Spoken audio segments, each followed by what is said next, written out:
Shalom. First and foremost, I want to give all praises, honor, and glory to Yahweh, Bahashem, Yahweh Shai, Bahashem, Mechak, Kodash. Double honors to the elders and apostles of the great millstones. Peace and blessings to the elect. Today we're going to get into 1 Samuel, the 24th chapter, and a quick summary of what happened in the 23rd chapter. Basically, David had escaped to Keilah, and the Philistines were about to take over. So David and his men went and killed the Philistines, but then he had to flee from Keilah because the people would have betrayed David, because Saul was still pursuing after him. Then later on, Jonathan and David met up, and Most High delivered David once again, using the Philistines to distract the land. Using the Philistines to invade the land to distract Saul. And then David had escaped to En-Gedi. So this is the book of 1 Samuel 24, chapter 1, and it reads, "And it came to pass, when Saul was returned from following the Philistines, that it was told him, saying, Behold, David is in the wilderness of En-Gedi. Then Saul took 3,000 chosen men out of all Israel, and went to seek David and his men upon the rocks of the wild goats. So Saul returned, and it was told unto him that David was in the wilderness of En-Gedi. And he came to the sheepcotes,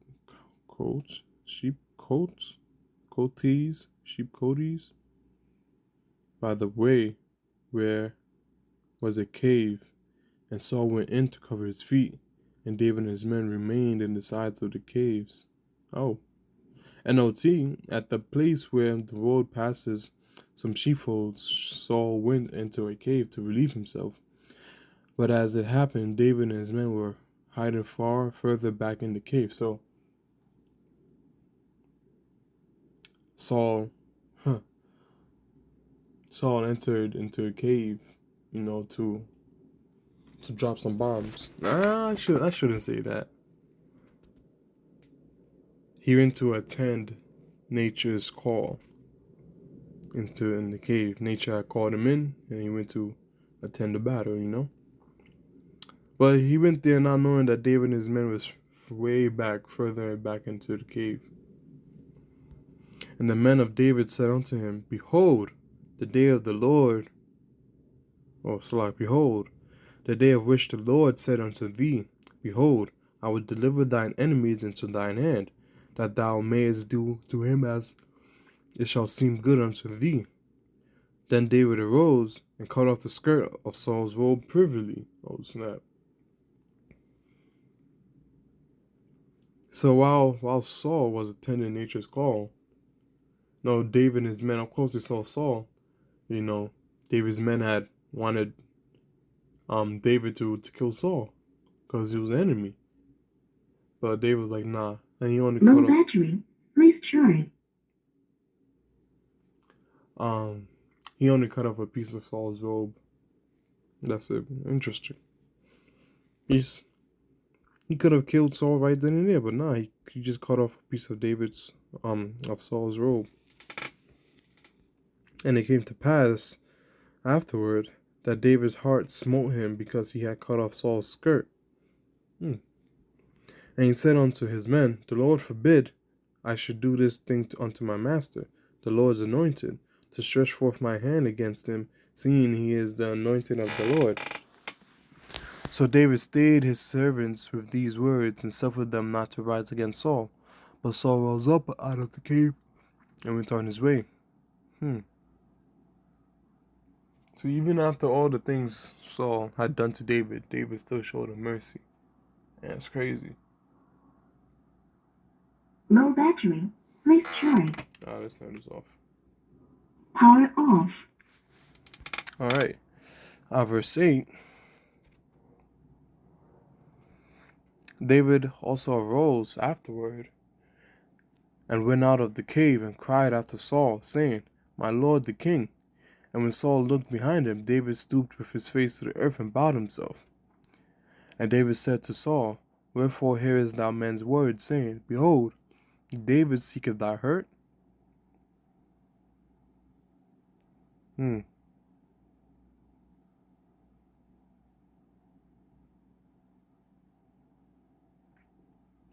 So Saul had left the cave, and David went after him, saying, My lord the king.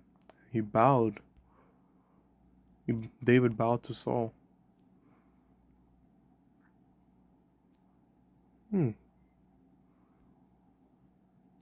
Verse 10, Behold, this day thine eyes have seen how the Lord hath delivered thee today into mine hand in the cave.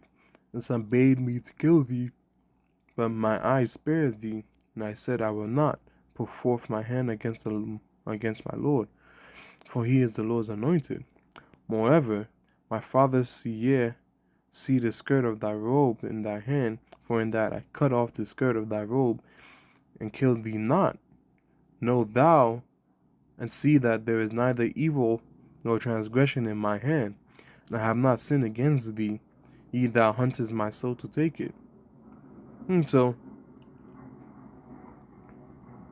right there, David is saying, Here, look, I cut off your skirt secretly, and you didn't even know. I could have ended you right then and there.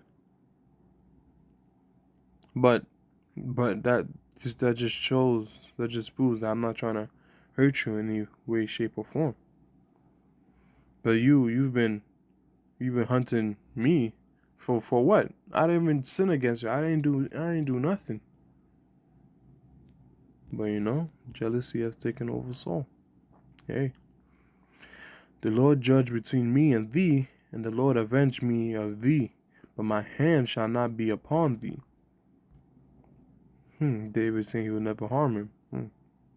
He will never harm Saul. And he kept his word. 100% he kept his word.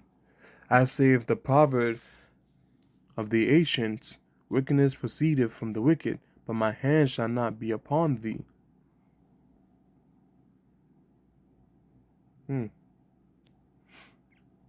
So basically David is saying, because he's not wicked, he hasn't done anything. No, not that he hasn't done anything wrong. It's just that he has no evil intentions, so that he will never harm Saul, because that's not right. After whom is the king of Israel come out? After whom dost thou pursue? After a dead dog, after a flea. The Lord therefore be judge, and judge between me and thee, and see, and plead my cause, and deliver me out of thine hand.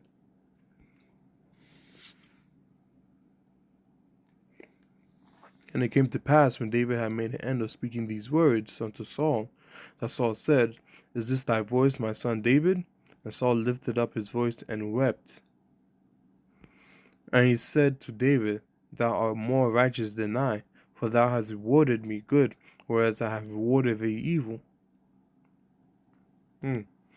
So Saul has just done a bunch of outrageous stuff to David. And in David's response, his answer to all that was kindness. You're not gonna fight fire or fire. There's no point in that.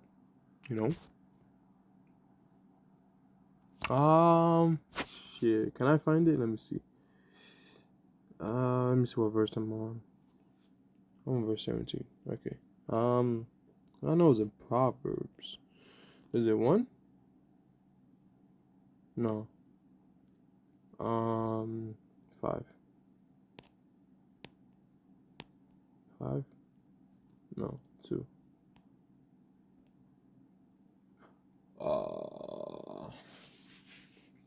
Damn. How did it even go?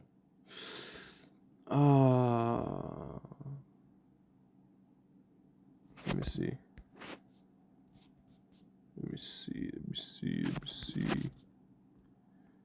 Bible.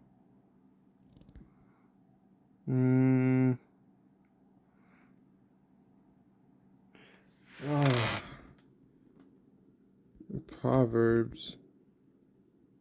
Respond to wrath with soft word, something like that. Oh, 15. That's 15. There you go. This is the book of Proverbs 15:1, and it reads, "A soft answer turneth away wrath, but grievous words stir up anger." Same thing in David's. Can I find it? Oh, yeah, it's nice.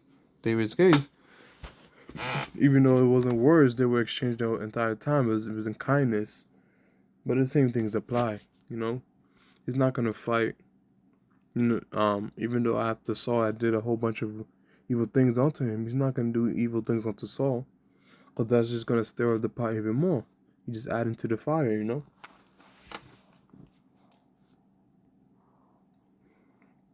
Verse 18, 1 Samuel 24:18, and it reads, "And thou hast shewed this day how thou hast dealt well with me.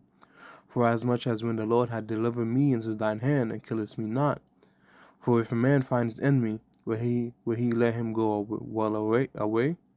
Wherefore the Lord reward thee good for that thou hast done unto me this day.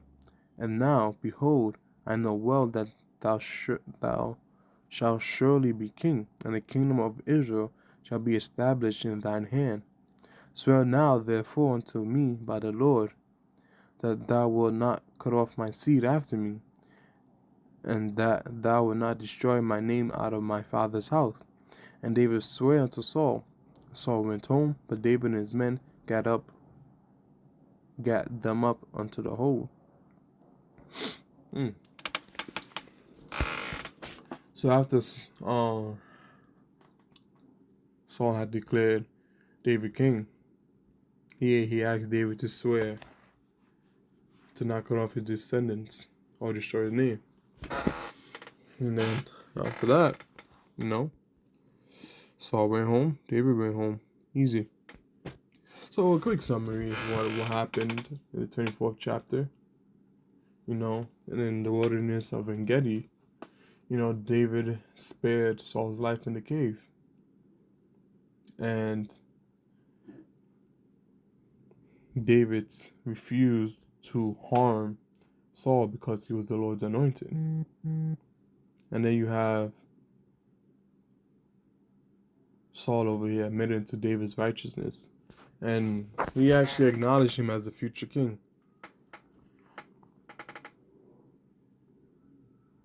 Yeah, that was basically it. That was 1 Samuel 24 chapter. And until Lord willing, that was edifying. Lord willing, next time we get into the 25th chapter. Until next time, shalom.